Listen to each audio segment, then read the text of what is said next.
The Greyhound bus hissed, releasing Antonio onto the curb. He looked around. The city a blur of concrete and neon.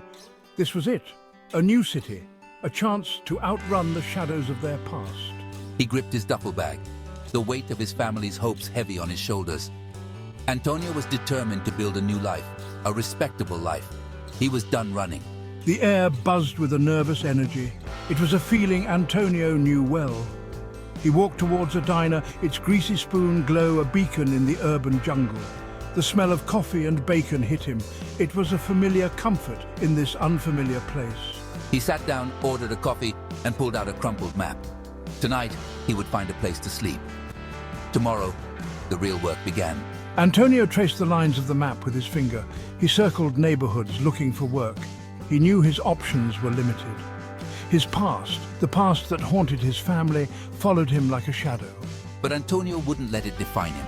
He would work his hands to the bone. He would prove his worth.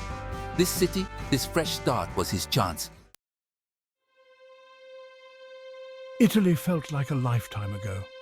Antonio remembered the cobblestone streets, the scent of his mother's cooking, the laughter of children playing.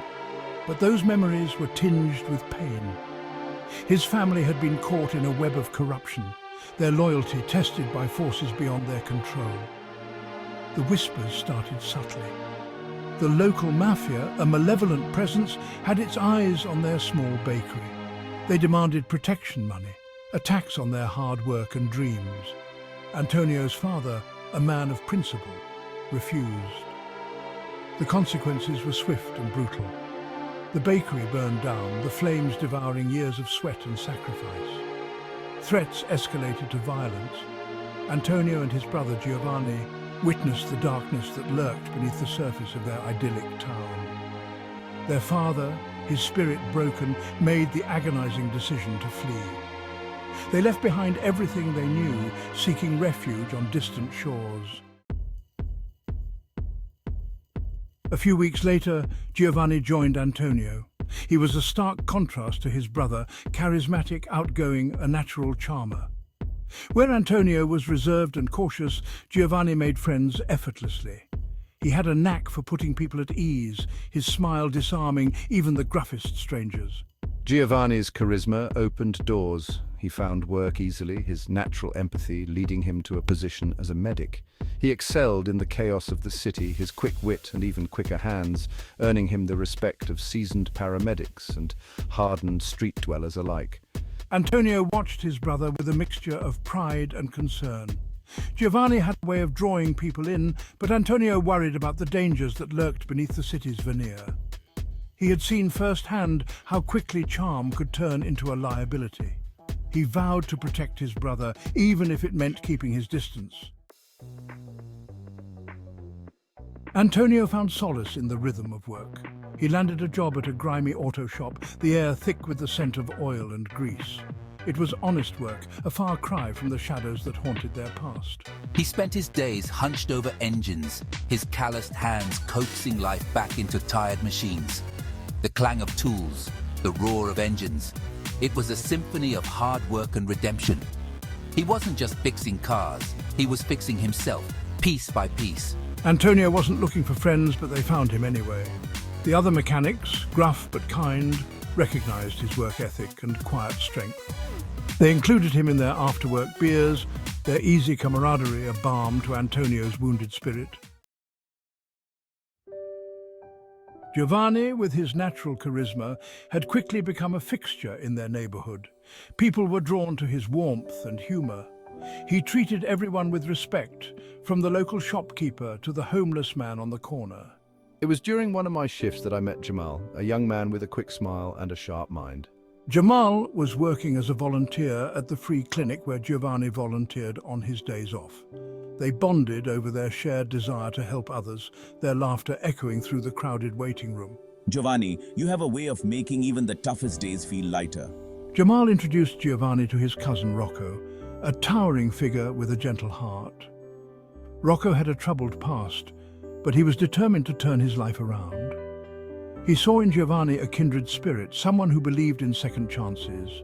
Giovanni, you make me believe that change is possible. Together, The three formed an unlikely bond, their differences fading in the face of their shared values. Their bond was tested sooner than any of them could have imagined. One night, while walking home from a late shift at the clinic, Giovanni found himself caught in the crossfire of a gang brawl. He was knocked to the ground, his medical bag spilling its contents onto the pavement. I didn't even see it coming. Jamal and Rocco, who had been visiting Giovanni at the clinic, saw the commotion and rushed to his aid. They fought off the attackers, their loyalty to Giovanni overriding any fear. Hang on, Giovanni. We're here. We've got your back, Giovanni. When the police arrived, sirens wailing, the scene was chaotic. Giovanni, shaken but unharmed, refused to press charges. He knew the risks of their neighborhood, the fine line between survival and despair. I saw in the eyes of their attackers not malice but desperation. He treated their wounds, his hands working their healing magic. It was a gesture of compassion that spoke volumes. The attack was a turning point for the Fibonacci brothers. It solidified the bond between Giovanni, Jamal, and Rocco. It also forced Antonio to confront his own prejudices. He had always been wary of his brothers' easy friendships, seeing them as a liability in their dangerous world. One evening, over a dinner of pasta and red wine, Giovanni spoke about Jamal and Rocco. He told Antonio about their loyalty, their courage, the goodness he saw in their hearts. He spoke of the family they had formed, a bond forged in adversity and tested by fire. Antonio listened, his heart softening. He saw the change in his brother, the newfound peace in his eyes. He realized that family wasn't just about blood. It was about loyalty, about love, about choosing to stand by each other, no matter the cost. Antonio, despite his reservations, found himself drawn to Jamal and Rocco. He saw their dedication to Giovanni, their unwavering loyalty. He recognized in them the same values of hard work and integrity that he held dear. He began inviting them to the garage, sharing his knowledge of engines and mechanics. He taught them the art of rebuilding a carburetor, the satisfaction of hearing an engine purr back to life. He saw their eagerness to learn, their respect for his craft. They, in turn, shared their stories, their dreams, their struggles. Antonio realized that they weren't so different, despite their disparate backgrounds. They all carried scars, both visible and invisible. They had all made mistakes, had all stumbled on the path to redemption, but they were united by their desire for something better, their hunger for a future free from the shadows of the past. Giovanni continued his work as a medic, his reputation growing with each life he touched. He became known as a healer, a beacon of hope in a city often shrouded in darkness. He didn't just treat injuries, he treated souls, offering a kind word, a listening ear, a reminder that even in the darkest of times there was always light to be found. He worked tirelessly, volunteering his time at the free clinic, tending to the wounds of the city's most vulnerable. He never turned anyone away, regardless of their circumstances. He saw the humanity in everyone, believing that everyone deserved a chance at healing, at redemption. His work wasn't easy. He witnessed unimaginable pain, the toll of poverty, addiction and violence, but he never lost his faith in the human spirit. He drew strength from the resilience of his patients, their unwavering will to survive. He knew that even in the face of adversity, hope could blossom. The Fibonacci brothers, along with Jamal and Rocco, became a force for good in their adopted city. They were a beacon of hope in a landscape often marred by despair.